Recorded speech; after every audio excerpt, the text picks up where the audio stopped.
الحمد لله نحمده ونستعينه ونستغفره ونؤمن به ونتوكل عليه ونعوذ بالله من شرور أنفسنا ومن سيئات أعمالنا من يهده الله فلا مضل له ومن يضلله فلا هادي له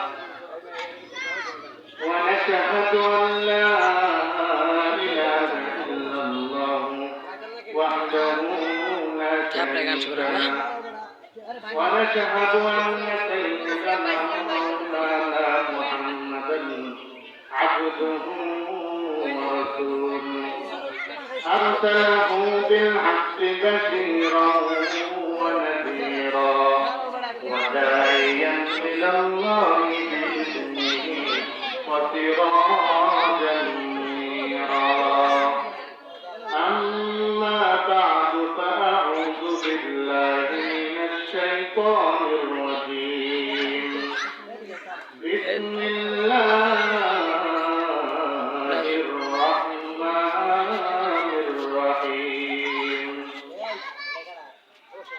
وإذا قرئ القرآن فاستمعوا له وأنصتوا لعلكم ترحمون وقال رسول الله صلى الله عليه وسلم إن أهلين من الناس قالوا يا رسول الله من هم قال هم أهل القرآن أهل الله وخاصة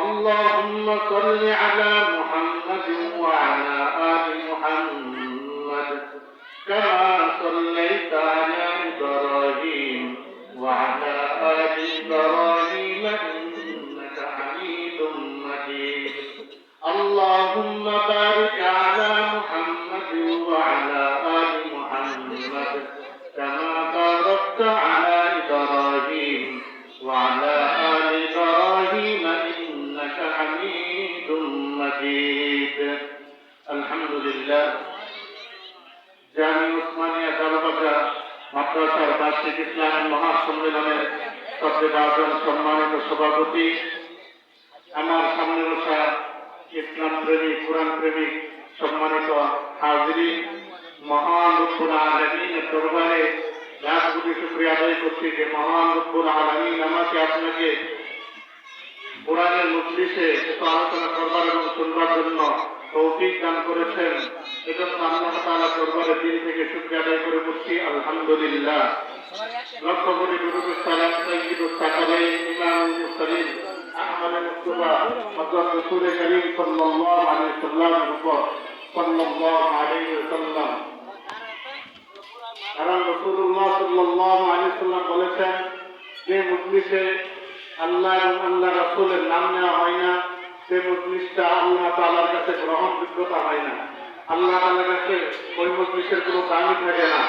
এবং যে মজলিসের মধ্যে আল্লাহর কোরআন এবং রাসূল করিম সাল্লাল্লাহু আলাইহি ওয়াসাল্লামের জীবনী নিয়ে আলোচনা করা হয়, সে মজলিসে বসলে 3টি লাভ পাওয়া যায়। রাসূল করিম সাল্লাল্লাহু আলাইহি ওয়াসাল্লামের আলোচনা করলে 3টি লাভ পাওয়া যায়। উলামায়ে কেরাম বলেন, 1 নম্বর হইল নবীজির প্রতি ঈমান বৃদ্ধি পাইতে থাকে, আরেকটি হলো রাসূল করিম সাল্লাল্লাহু আলাইহি ওয়াসাল্লামের প্রতি ভালোবাসা বৃদ্ধি পাইতে থাকে। এজন্য মুসলমান যারা যত দূর পর্যন্ত মাইকের আওয়াজ যাচ্ছে সবার কাছে আমি দৃষ্টি আকর্ষণ করে বলবো, আজকের মাহফিলকে আমরা মিস করব না। এখানে বাংলাদেশের শ্রেষ্ঠ উলামায়ে কেরাম এখানে আলোচনা করবেন। আসরে নামাজের পূর্বে আলোচনা করছিলেন আমাদের উস্তাদ, যিনার কাছে আমি হিফজ করেছি হাফেজ মোহাম্মদ শামসুদ্দিন সাহেব, মুহতামিম সমাজের হবিবিয়া মাদ্রাসা, এই প্রাচীন মাদ্রাসা, আপনাদের এই মাদ্রাসা অনেক পুরাতন মাদ্রাসা। এই মাদ্রাসার একটা সুনাম রয়েছে। যে দূর পর্যন্ত মাইকের আওয়াজ যাচ্ছে, আমি আপনাদেরকে দৃষ্টি আকর্ষণ করে বলবো, আল্লাহ তাআলা সবাইকে সন্তান দান করে না, আল্লাহ তাআলা সন্তান যাকে ইচ্ছা তাকে আল্লাহ তাআলা সন্তান দান করেন। আল্লাহ কোরআনে কারীমের মধ্যে বলেন, ওয়ালিল্লাহি মুলকুস সামাওয়াতি ওয়াল আরদ ইয়াখলুকু মা ইয়াশা ইয়াহাবু লিমান ইয়াশাউ ইনাসা ওয়া ইয়াহাবু লিমান ইয়াশাউ যুকুর। আল্লাহ রাব্বুল আলামিন বলেন, আমি আল্লাহ তাআলার কাছে ছেলে দেই, কাউকে মেয়ে দেই, কাউকে উভয়টা দেই, আমি এমনকি কাউকে দেও না।